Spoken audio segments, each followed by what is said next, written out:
Leave me, I beg of you. Say nothing of this. I was never here. There you are. Lady Yugiri, Lord Gosetsu, forgive me my abrupt disappearance. You have your reasons, I am sure. Will you not share them? I was her master when she was yet a courtesan. By the Kami. She worked in my establishment. Her father was a regular client of mine. One day, quite without preamble, he offered to sell her to me. She may be no maiden, he said, but she has some use left in her. He sold her short. When I first beheld her, I was struck by her beauty. And yet, behind her eyes there was an emptiness. It was as if she had given up on life. She seemed more a doll than a woman. It was no profession for her. But I knew she would be popular. And so it proved. Men flocked to drown themselves in that cold, bottomless gaze.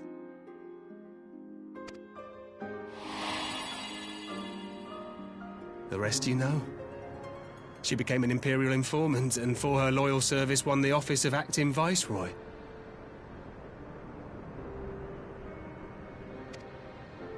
While you came to serve the Liberation Front. 'Tis said that the atrocities Yotsuyu committed were driven by vengeance. If so, I bear part of the blame for creating the monster she became.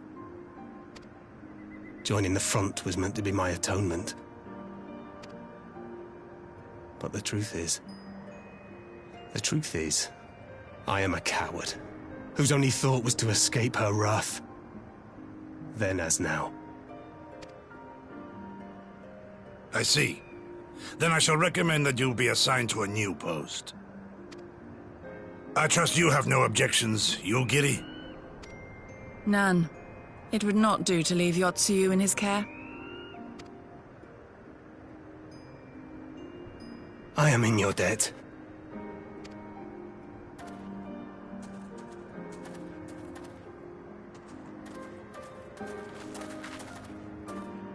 Who is it that you seek to protect, Gosetsu?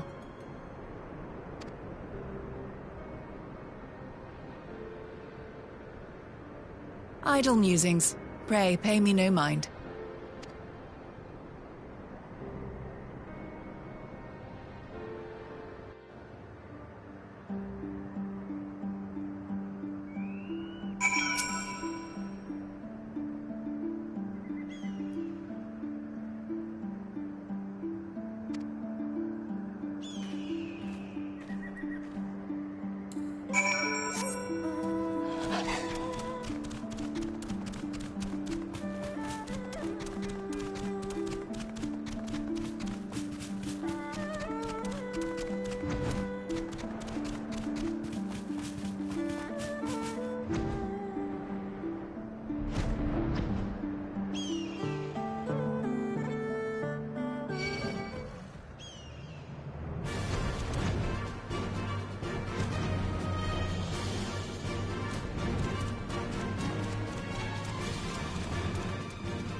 A smoke signal? Thoughts, Yugiri? In former times, such signals were used to announce the coming of an emissary of peace. In Doma, at least. But could that truly be their intent? Who can say?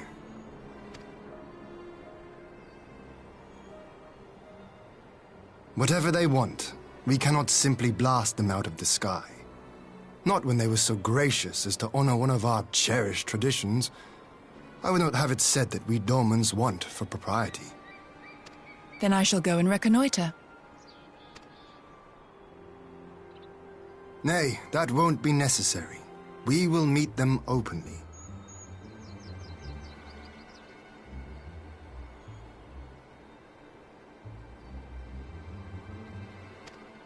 I would welcome this student of Dorman history in person, whomsoever he or she may be.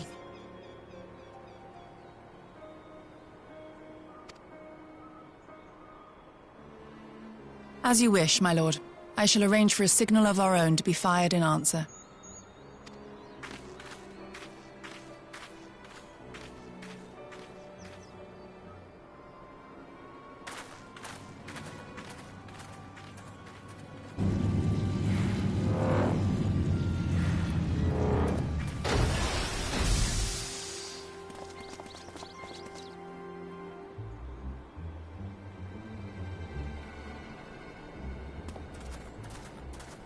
Well, that we should be received by the Lord of Doma himself. I but afford an emissary of peace the courtesy he is due. Welcome to Doma, my lord. Ah, where are my manners? I am Asahi Sas Brutus, Ambassador Plenipotentiary of Garlemald.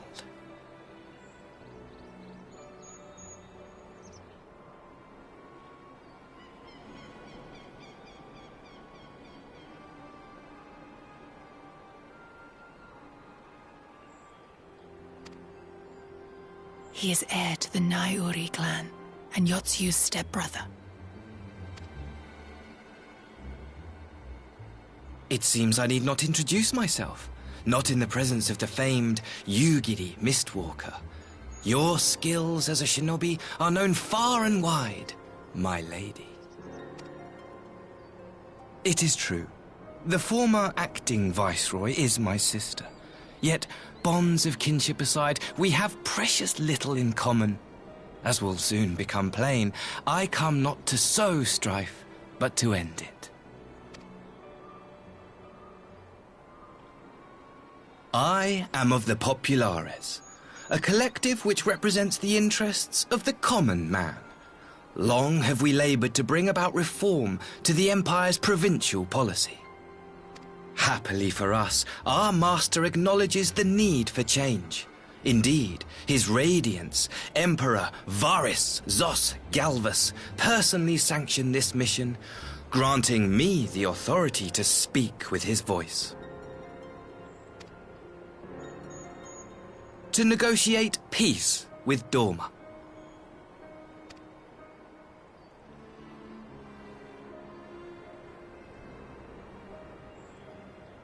Well then, we have much to discuss. Will you accompany me to my hall? Gladly, my lord.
On behalf of my delegation, I offer you my humblest thanks. Never did I imagine that I would meet the gallant and noble Lord of Dorma himself, nor be welcomed into his magnificent hall. You'll forgive me if we forgo the pleasantries. You say you are come to negotiate peace. Unless I am mistaken, such negotiations are typically conducted between sovereign nations. I was not aware that the Emperor had recognized Dorma's sovereignty. His Radiance has yet to do so, that much is true. Know, however, that he has expressed willingness to cede Dorma to her ancestral masters and treat with her as a friend.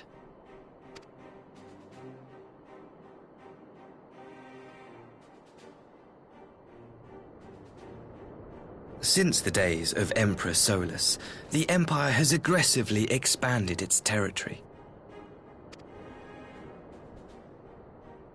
While you may not agree with our founding father's policy of expansion, I believe there is room for discussion on the matter of his lifelong goal, to rid the world of icons.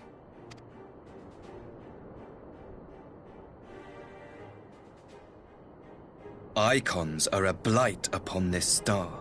They cannot be suffered to exist. This you know as well as we. In his wisdom, Emperor Varus wishes to explore the possibility of an alliance to combat this common threat. On the condition that Dorma renounces summoning and pledges to police the Korgin's practice of it, his Radiance would extend the hand of friendship.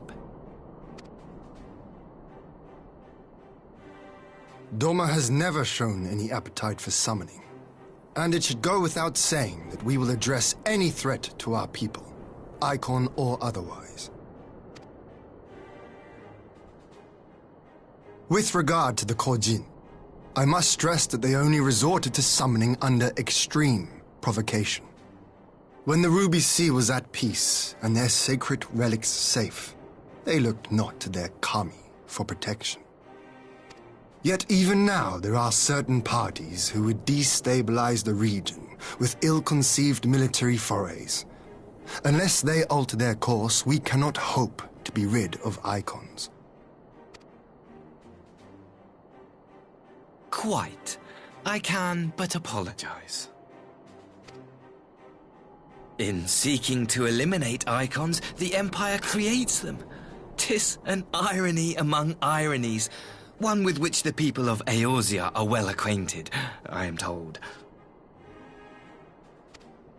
Indeed, many summonings are the result of persecution, the weak being driven to call upon the divine for deliverance from the strong.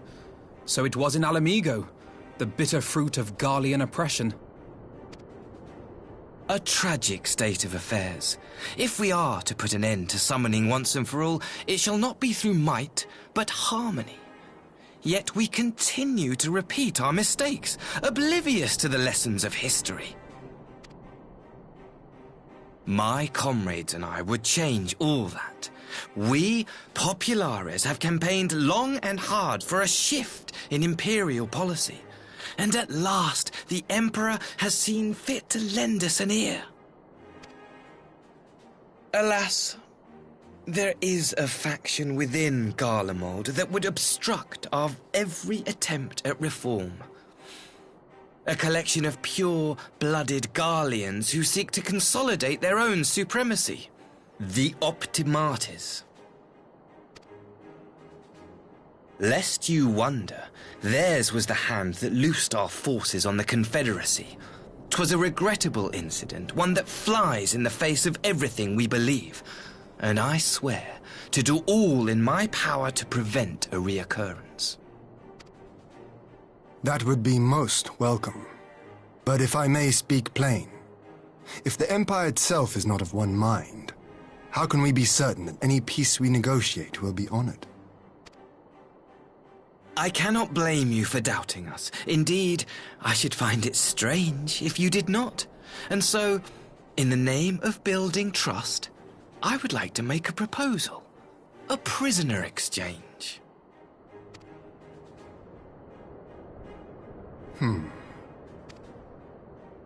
Under Garlean rule, no few Dormans were conscripted into the Imperial army. We would repatriate them in return for those of ours you captured in the recent conflict. Naturally, any exchange would include the acting viceroy. Yotsu? What makes you think we have her? Forgive me, my lord. Was it not your wish to speak plain? Let us not play games. I desire only to work to our mutual benefit. The Optimates tried and failed to take my sister by force. I would succeed by peaceable means, thereby strengthening my party's hand. 'Twould be a lie to say I would not also be glad of my sister's safe return. A fellow plain speaker. How refreshing. Very well. Your proposal has merit, but I will need time to consider it. Of course, my lord. May we remain in Dorma until you have come to a decision?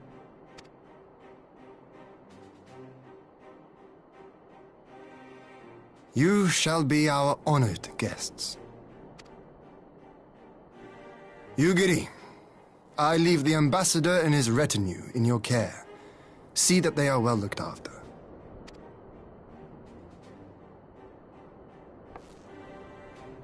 You have our gratitude, Lord Hien. We shall look forward to your answer.